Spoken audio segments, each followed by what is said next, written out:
ಕಾಂಗ್ರೆಸ್ ಪಾರ್ಟಿಗೆ ಯಾರು ಅಂಬೇಡ್ಕರ್ ಅವ್ರಿಗೆ ಜೈ ಜೈ ಅಂಬೇಡ್ಕರ್, ಜೈ ಅಂಬೇಡ್ಕರ್, ಜೈ ಜೈ ಅಂಬೇಡ್ಕರ್, ಜೈ ಜೈ ಅಂಬೇಡ್ಕರ್, ಜೈ ಜೈ ಅಂಬೇಡ್ಕರ್, ಜೈ ಜೈ ಅಂಬೇಡ್ಕರ್. ಹಲೋ ಕಾಂಗ್ರೆಸ್ ಪಾರ್ಟಿಗೆ, ಹಲೋ ಕಾಂಗ್ರೆಸ್ ಪಾರ್ಟಿಗೆ.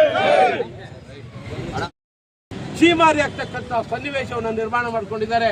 ಇದು ಜಗತ್ತಿನ ಜನ, ಈ ದೇಶದ ಜನ ನಿಮ್ಮನ್ನ ಅವಕಾಶಕ್ಕಾಗಿ ಕಾಯ್ತಾ ಇದ್ದಾರೆ. ಅದರಿಂದ ನೀವು ಜನತೆಯಲ್ಲಿ ಕ್ಷಮೆ ಯಾಚಿಸಬೇಕು ಅಥವಾ ಪ್ರಧಾನಮಂತ್ರಿಗಳು ಅವರು ರಾಜೀನಾಮೆಯನ್ನ ಪಡ್ಕೋಬೇಕು. ಇದರ ಜೊತೆಗೆ ಟಿ ರವಿ ಅವರು ನಮ್ಮ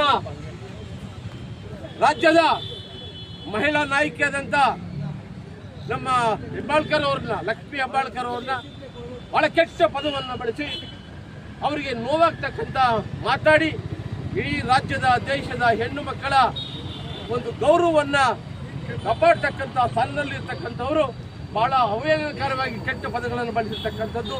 ಅವರು ಕೂಡ ಜನತೆಗೆ ಕ್ಷಮೆ ಯಾಚಿಸಬೇಕು ಮತ್ತು ಅವರನ್ನ ಆ ವಿಧಾನ ಪರಿಷತ್ತಿನ ಸದಸ್ಯತ್ವದಿಂದ ವಜಾಗೊಳಿಸಬೇಕು ಅಂತೇಳಿ ಈ ಮೂಲಕ ಕಾಂಗ್ರೆಸ್ ಪಕ್ಷದ ಜಿಲ್ಲಾ ಸಮಿತಿಗಳು ನಮ್ಮೆಲ್ಲ ನಾಯಕರುಗಳು ಒಟ್ಟುಗೂಡಿ ಈ ಒಂದು ಹೋರಾಟವನ್ನು ಮಾಡಿ ಅವರಿಗೆ ಈ ಸಂದೇಶವನ್ನು ಕಳಿಸ್ತಾ ಇದ್ದೀವಿ.